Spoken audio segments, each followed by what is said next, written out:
ഒരിക്കൽ ഒരു ഗ്രാമത്തിൽ ഒരു കൃഷിക്കാരനുണ്ടായിരുന്നു. അദ്ദേഹത്തിൻ്റെ ഏറ്റവും വലിയ സ്വപ്നം എന്തെന്ന് വെച്ച് കഴിഞ്ഞാൽ തൻ്റെ ഫാമിലിയെ നല്ല രീതിയിൽ സപ്പോർട്ട് ചെയ്യുന്നതിന് വേണ്ടിയിട്ട് ഒരു മുളയുടെ ഫാം തുടങ്ങുക എന്നതായിരുന്നു. പക്ഷേ മറ്റു വിളകളെ പോലെയല്ല, മുള വളരുന്നതിന് ഒരുപാട് വർഷങ്ങളെടുക്കും. മാത്രവുമല്ല, ഈ കർഷകന് ഈ വിളയുമായി യാതൊരു വിധത്തിലുള്ള പരിചയവും ഉണ്ടായിരുന്നില്ല.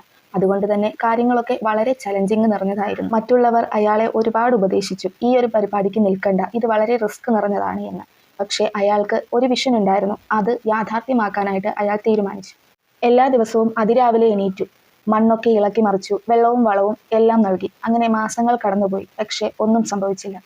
മണ്ണ് പഴയതുപോലെ തന്നെ ഉണ്ടായിരുന്നു. ഒന്നുപോലും മുളച്ചിട്ടുണ്ടായിരുന്നില്ല. അങ്ങനെ ഗ്രാമവാസികളെല്ലാം അയാളെ കളിയാക്കാൻ തുടങ്ങി. ഒരാൾ പറഞ്ഞു, എന്തിനാണ് വെറുതെ നിന്റെ സമയം കളയുന്നത്?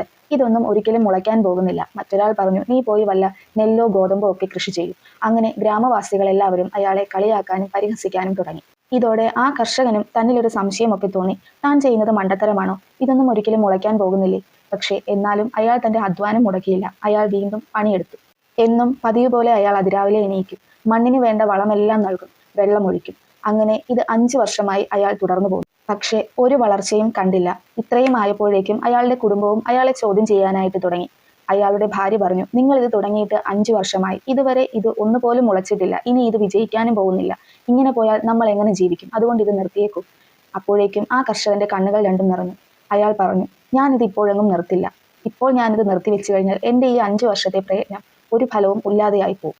അങ്ങനെ 6ാമത്തെ വർഷമായി. 6ാമത്തെ വർഷം രാവിലെ ആ കർഷകൻ തന്റെ കൃഷിയിടത്തിലേക്ക് ചെന്ന് നോക്കുമ്പോൾ അത്ഭുതമെന്ന് പറയട്ടെ, അവിടെ ഒരു ചെറിയ തൈ മുളച്ചു പൊങ്ങിയിരിക്കുന്നു. അത് വളരാൻ തുടങ്ങി എന്ന് അയാൾ വളരെ സന്തോഷത്തോടെ ആഹ്ലാദത്തോടെ തന്റെ കുടുംബത്തിലുള്ളവരെ അറിയിച്ചു. പിന്നീട് ഒരു 6 ആഴ്ച ആയപ്പോഴേക്കും അതെല്ലാം വളരെ പെട്ടെന്ന് വളരാൻ തുടങ്ങി. ഒന്നുമില്ലാതിരുന്നൊരു സ്ഥലത്ത് ഒരു വലിയ കാടായി മാറി. ഗ്രാമവാസികൾ എല്ലാവരും അത്ഭുതപ്പെട്ടു. ഇത്ര പെട്ടെന്ന് ഇതിനെങ്ങനെ വളരാനായിട്ട് സാധിക്കും? അപ്പോഴാ കർഷകൻ പറയാൻ തുടങ്ങി, ബാംബു വളരെ യുണീക്കാണ്.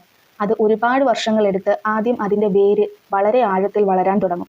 പക്ഷേ അത് നമ്മൾക്ക് കാണാനായിട്ട് കഴിയില്ല. ആ സമയത്ത് നമ്മൾ അതിന് വേണ്ട കാര്യങ്ങളെല്ലാം നൽകണം. മണ്ണിളക്കി കൊടുക്കണം, വളം നൽകണം, വെള്ളം ഒഴിച്ചു കൊടുക്കണം. അതിന് സ്ട്രോങ് ആകാൻ ആവശ്യമുള്ളത് എല്ലാം നമ്മൾ കൊടുത്തുകൊണ്ടേയിരിക്കണം. നമ്മൾ അതിനെ പരിപാലിക്കുന്നത് നിർത്തിക്കഴിഞ്ഞാൽ അതിന് പിന്നീട് വളരാനായിട്ട് സാധിക്കില്ല. വിജയവും അതുപോലെ തന്നെയാണ്. ചിലപ്പോൾ നമുക്ക് റിസൾട്ട് ഒന്നും കാണാനായിട്ട് സാധിക്കുന്നില്ല. പക്ഷേ നമ്മുടെ അധ്വാനം അവിടെ വെറുതെ ആവുക എന്നല്ല, റിസൾട്ട് സംഭവിക്കുന്നുണ്ട്. അത് നമുക്ക് കാണാനായിട്ട് സാധിക്കുന്നില്ല എന്നതാണ്. ജീവിതം നമുക്കെല്ലാം പെട്ടെന്ന് നൽകണമെന്നില്ല. നമ്മുടെ സ്വപ്നങ്ങൾ യാഥാർത്ഥ്യമാകാൻ ചിലപ്പോൾ കുറച്ച് ടൈം എടുക്കും. പക്ഷേ നമ്മൾക്ക് വേണ്ടത് ക്ഷമയാണ്. നിർത്താതെ ശ്രമിച്ചുകൊണ്ടേയിരിക്കൂ. വിജയം നിങ്ങൾക്കരികിലേക്കെത്തും, തീർച്ച.